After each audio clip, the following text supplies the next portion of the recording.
Hey everybody, this is W Ramsden. A lot of you know me as the director of the Charlie Bates Solar Astronomy Project at www.solarastronomy.org. Some of you know me from my bird photography. I'm just lucky to be alive, and I appreciate waking up, breathing every morning. So this is a video that a friend asked me to make about how to make yogurt. So here's what you need to make some cool yogurt. You need milk, whole milk, okay? Don't go buy almond milk, don't buy skim milk, low fat. Get milk, the real deal. If you've got a cow, that's even better. Get milk from the cow. You need a starter batch of yogurt, because all yogurt is a bacterial colony that you grow, and it eats milk. And when it eats the milk, it turns it into yogurt. That's the way it works. It's a lot more complicated than that, but basically that's all you need to know. So you got to start with something. And this is a starter batch I've been using from my yogurt that I brought back from Greece. And I keep it in the fridge. I just take a few tablespoons out of the batch, put it in there. It lasts about 7 days. And if you're going to keep it longer than that, you just have to feed it some more milk.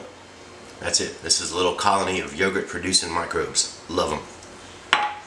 You need a strainer, a big strainer that will hold a gallon of milk. Okay? Not a little sissy strainer. Not a nighttime astronomy strainer like a sissies use. A big solar astronomy strainer. Okay? You need a cheesecloth. Cheesecloth used in making cheese, which is what yogurt turns into if you let it go longer. A cheesecloth is a non-absorbent, tightly wound woven fabric. You can use a towel if you want to. You can use anything that'll strain water out of something with a fine mesh. You can even use a very fine strainer if you have one. I like the cheesecloth, it works pretty good. You need some container or vessel in which to let the yogurt ferment the milk. This is a fancy Fagor multi-cooker, which has a yogurt making function. My wife got this for me, and that's helped me along with my yogurt. Pranberry's mom made the yogurt in a frying pan, sitting on the stove. It doesn't matter what you use as long as you keep it at 110 degrees and for 10 or 12 hours. So you can put it in a flower pot if you want to. As long as it contains the milk and the yogurt and keeps it warm for that time, you've got yogurt at the end. Okay, you also need a thermometer. This is a digital thermometer with a really long neck and a clip that slides up and down, which is pretty important because the depth of your vessel varies. Mine's pretty deep, so I use a pretty deep thermometer. Okay, I've got it set on Fahrenheit. Room temperature in here right now is 82 degrees. My wife likes it hot. And we're going to start making our yogurt. So stand by and we'll get going.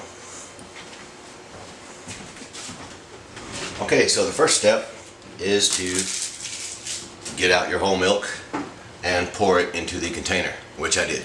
Very difficult procedure. Here's how you do it. I'll reenact the pouring of the milk. See? Something you might note, the expiration date on the milk, June 11th, 2017. Today is May 29th, 2017. And that date is also pretty accurate for when your yogurt will no longer be safe to eat.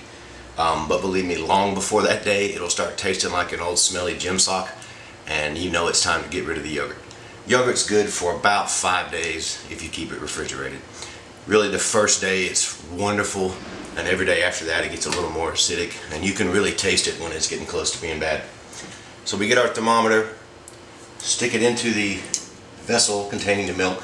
And this is a pretty simple vessel, see, it just lifts out, which is crucial on some of the next steps. Put it into our Fagor Lux multi-cooker, thermometer readable. Slow cook on this device. If you use the pressure cook or the other settings like a crock pot, it'll heat it to about 400 degrees and it'll be a big giant boiled mass of yellow crud that gets all over the kitchen, and then you'll be in the doghouse that night. So don't do that.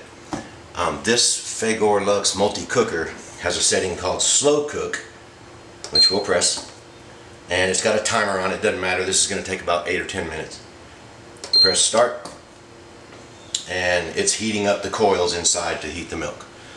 The thermometer is crucial because it's got to be about 185 degrees. I've done it up to 200 degrees before and been successful, but anything hotter than that and your milk's going to start to boil, and you don't want that. So while it's heating, it's a good idea to gently stir it occasionally, okay? and that keeps the crud from forming on the bottom of the container and also spreads the heat throughout the liquid more evenly. So every couple minutes I'm going to come over and stir this up a little bit. And we want it to get to 185 degrees. It's currently at 64 degrees, so it's going to be about 10 minutes. We'll come back in a second and check the temperature.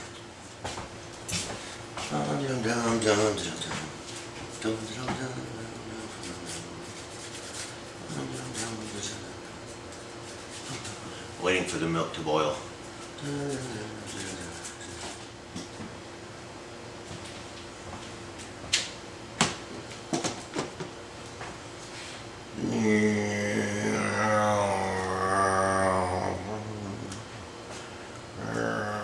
Pew, pew, pew.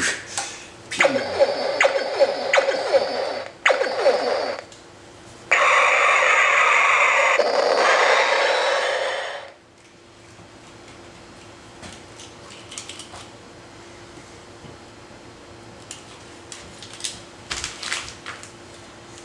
Fascinating.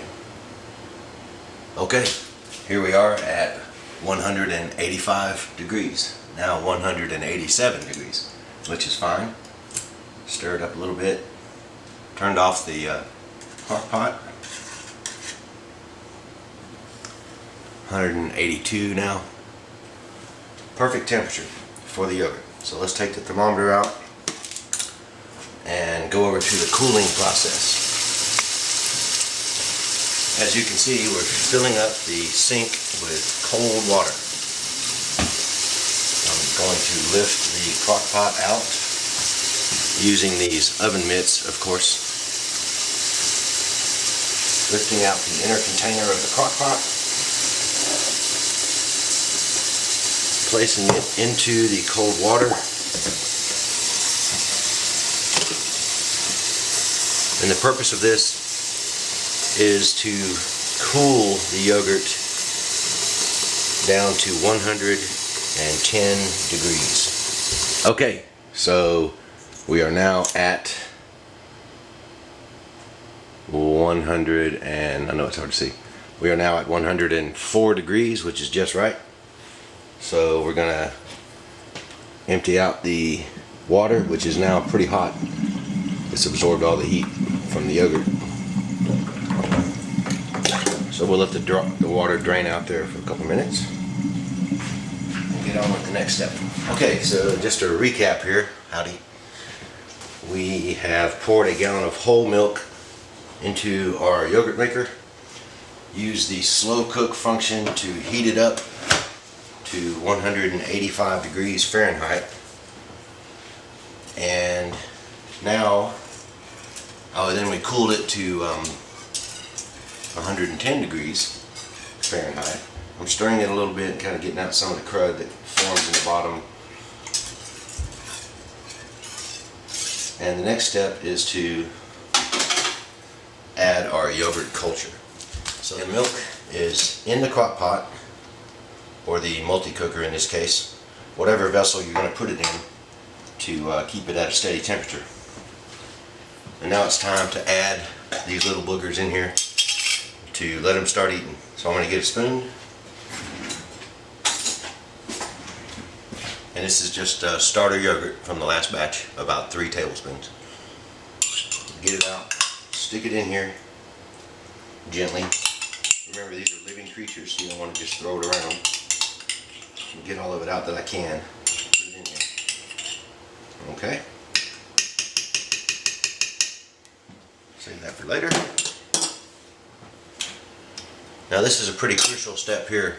It goes in as a big blob of yogurt, and you want it to be distributed throughout the milk for more surface area of the yogurt glob, the starter glob. You want it to be kind of broken up, but you don't want to beat it to death and stir it really fast. Come in here, do 6 or 8 of these back and forth motions, and then about 10 of these up and down motions. And the reason for this is just to move the starter yogurt around a little bit. Okay, so we've done that. Take out our whisk. Now we are ready for the yogurt to ferment. This is going to take about 10 hours. I like to do it for 10 and a half hours. The longer you do it, generally the thicker it will be. The yogurt is actually growing and eating the milk that's in here. So in this particular device, it's got a yogurt setting, which is cool. And put the lid on, make sure the steam can get out. I'll go to yogurt, set it for 10 hours, start. And what this does is keeps everything in this vessel at 110 degrees for however long you tell it to do it. So we've got it set to go for 10 hours at 110 degrees, and that's going to ferment the yogurt and allow it to eat up all the milk and turn itself into a giant colony of yogurt. And when you get done with this, there's some other steps. You basically strain it and chill it, and you got to save a little bit of it for your starter batch for the next time around. So we'll come back in 10 hours and see what the deal is. Alright, 1, 2, 3. Alright, so here we go. We're back in the kitchen. It has been 10 hours now. The yogurt is done. That's good news. So the first thing you got to do before you get too excited is get out your cheesecloth and your strainer and keep the package for the cheesecloth, because you're going to need it to store the rest of it. You're not going to use the whole thing. So you got to get some good kitchen shears or scissors. Open your cheesecloth. You just want one layer of this. I know you're tempted to have multiple layers, but one layer of the cheesecloth is exactly what you want. So stick it in here and be generous. Don't be skimpy with the cheesecloth. You want it hanging over the edge. Okay? So there we go. Now I'm going to cut it. That's a nice, generous portion of cheesecloth. And get the rest of it together. Stick it back in the bag for use another day. Alright?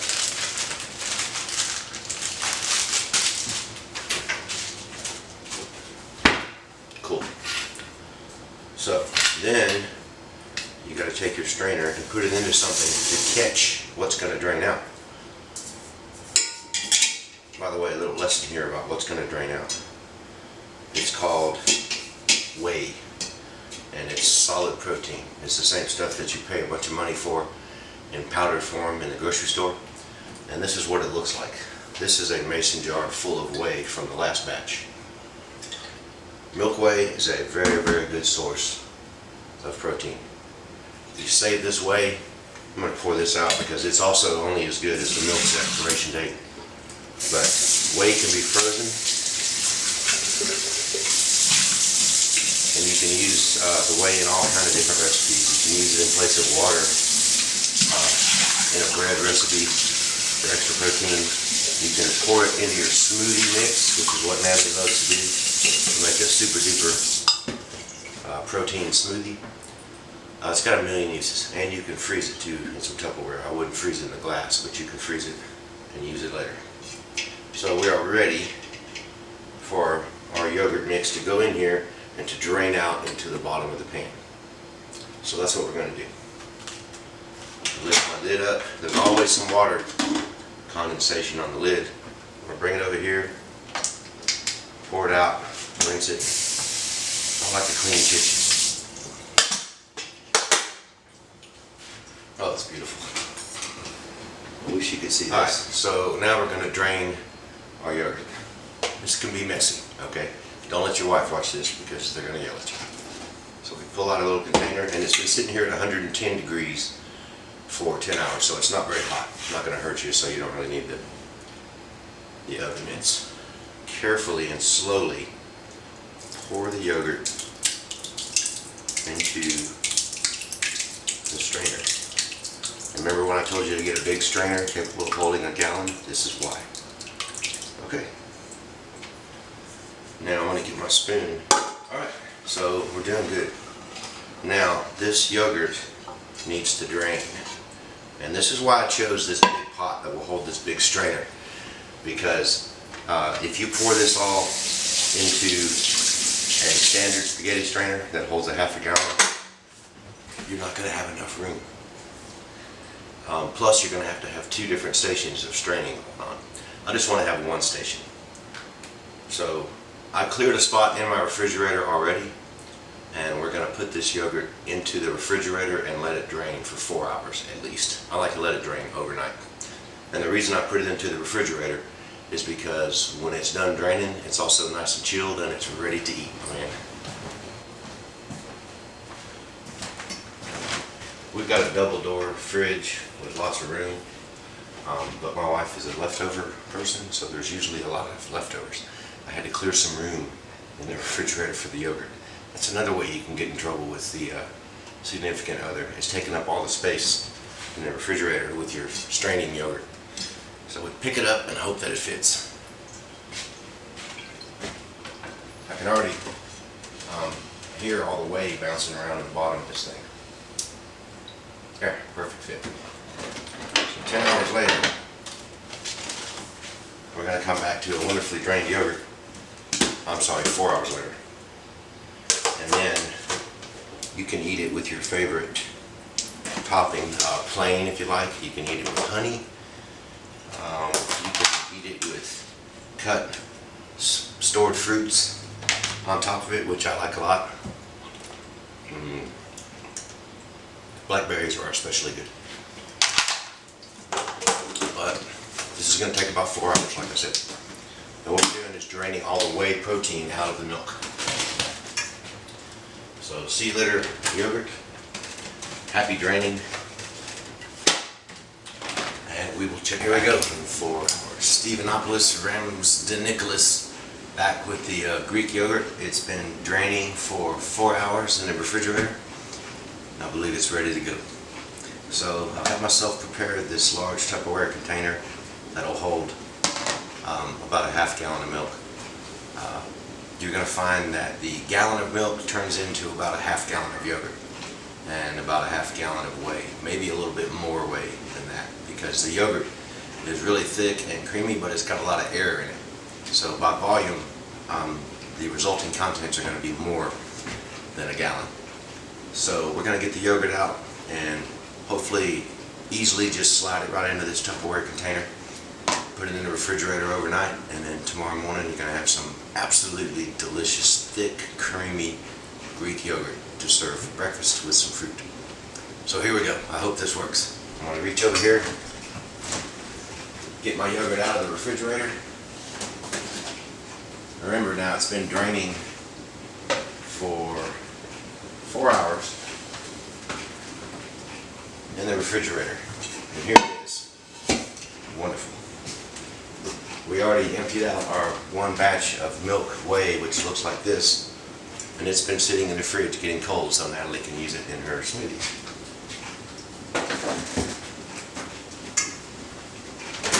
Let's see what happens. Pull the strainer out of my pot and give it a little shake. Oh yeah, look at that. That's Greek yogurt right there, baby. Nice and thick. It has collected about another quart of whey, which I'm not going to keep because I've already got a whole quart in the refrigerator. Put some water in there. Get it ready for clean. Now here's the trick. If you let it drain long enough, it just turns into like a congealed mass of yogurt, and it should easily just slip right out of the cheesecloth into your container. So I'm hoping that works properly on this video. I'm going to pick up the 4 corners of the cheesecloth. Here it is. Give it a little squeeze. Yeah. Now we're going to drop it into this container, like so. Pull the cloth slowly away, and it should just pull right off. Look at that. Isn't that beautiful? Isn't that beautiful? It's just perfect. Awesome. So there we go. The cheesecloth came out nice and clean. And look, there's a little bit on the cloth. You can let it taste. Yeah. It's perfect. Yeah. Oh boy. That's good stuff. Dump the cloth. Rinse off the beard.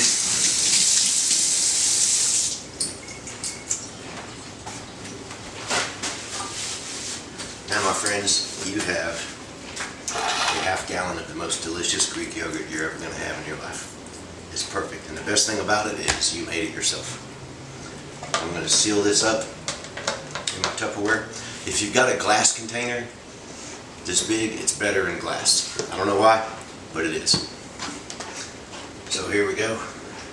Perfect. I'm going to stick this in the refrigerator.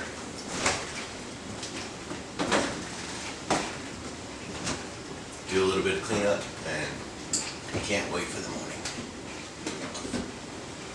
This yogurt, which was recommended to me by the people in Greece, Fage, F-A-G-E. I'm going to use this for my next starter batch, and this is just purchased at Publix, and it will say clearly on it that it has live bacterial yogurt cultures. Also, don't get the flavored stuff, that's crap. Get the plain yogurt from Greece. There you go.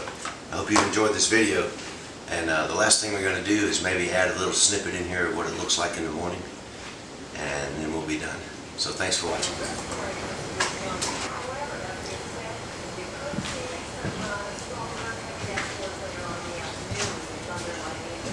Everybody be quiet.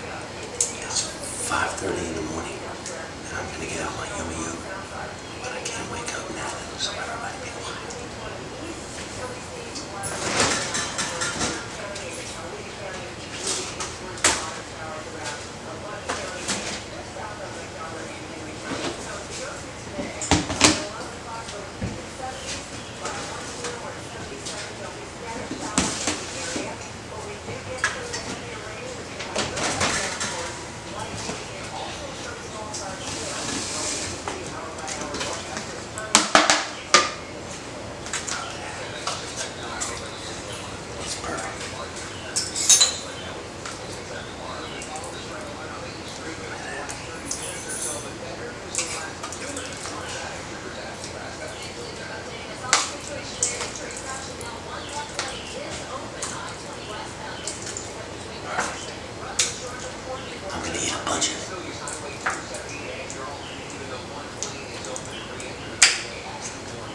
That's too much.